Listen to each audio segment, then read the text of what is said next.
Hello, I am Paul Harvington.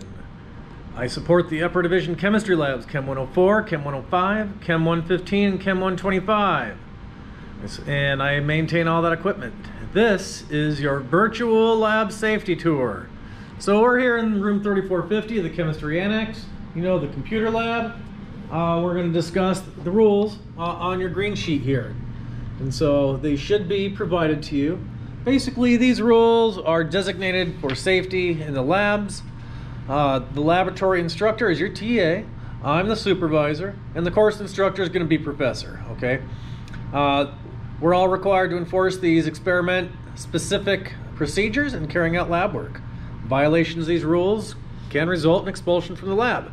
It's never happened before, but there's always a first time, right? All right, so no one's allowed in the lab without supervision. And you can't enter the lab until you get permission, right? If you've got a medical condition or something, you need to let your TA know. Also talk to your doctor. If you come to the lab without compliant goggles or a lab coat, we can send you home. 100% lab coats are required. Only approved safety goggles.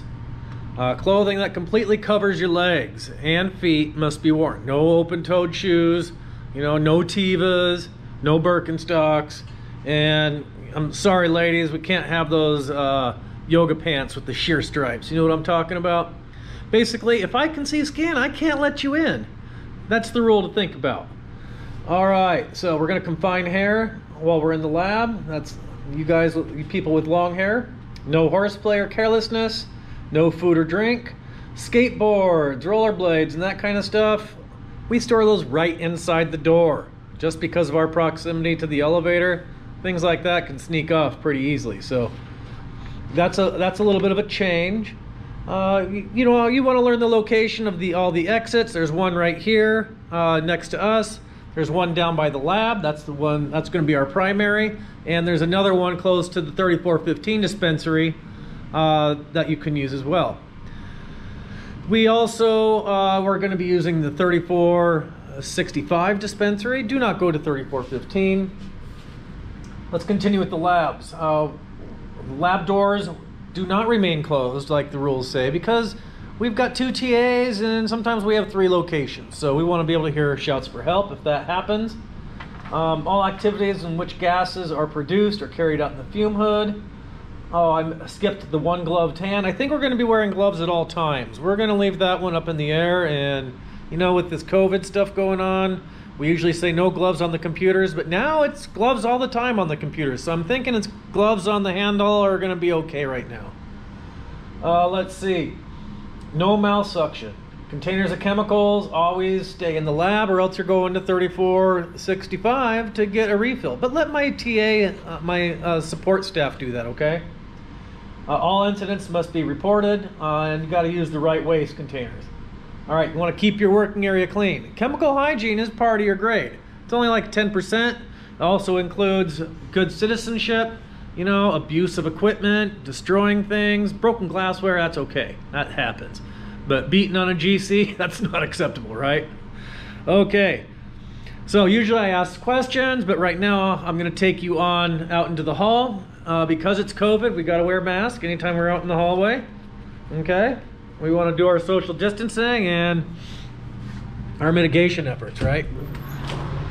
Okay, in the event of building evacuation, these lights start flashing and they produce a very loud auditory sound. It hurts my ears, it'll probably hurt your ear too. We want to move to the nearest exit. We're going to be down here in lab. So we're going to use that safety exit. If that one's blocked for some reason, we're going to go to the next nearest exit, okay? We're down here in the labs right now, 3475, 3480. Here's our window area, the elevator. We do not take the elevator in a building evacuation. You might get stuck. Okay, we're going to open up these doors. When you get out here, stay to the inside by the handrail on the inside of the stairs. We don't have to go single file, but when you get down here to the second floor landing, you definitely don't want to get hit by that door. Somebody might be rushing out. So let's be careful. We want to get out quick, but we don't want to run and knock anybody over. As you can see, we've got some placards down here because we're under construction. Things are a little bit different.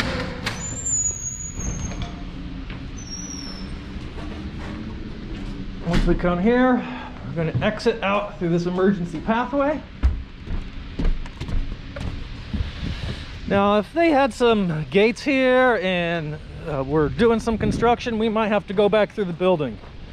But usually they keep this path pretty clear. Here's our exit gate. And now we're going to head over by the Marac Hall egghead, you know, the ion Marac. So the most important thing about a building evacuation is that we all come to the designated meetup spot and get accounted for. Because if you go to your dorm or down to 3rd and U or Pete's for coffee and there's a fire, we're going to send firemen in looking for you. So let's not jeopardize their life. Let's come to the meetup spot and then we'll figure out what to do. That's going to be your TA's decision. It's going to be a game time decision. In general, if it's the first hour, we're probably going to go back in once the building's clear. If it's in the last hour, we might just call it a wash and say until the next lab day. So here we are. There's the ion Marac egghead. They say we're supposed to meet at the ginkgo tree. I don't know. I'm a chemist. I'm not a biologist. I don't know what the ginkgo tree looks like. But we're just going to meet right out in here. Close enough to the Marac egghead. You know, I play Pokemon Go. The Susan Chafee stop is right around here somewhere. The squirrels are always down here checking us out. But I got to reiterate, in the event of a building evacuation, it is so important that we all come here to the meetup spot, get accounted for, and then we'll decide what to do. The TA is going to decide. It'll be a game time decision. It usually takes about 20 minutes to clear the building. So make sure you grab your keys and everything else, and then come to the meetup spot. All right, see you guys later.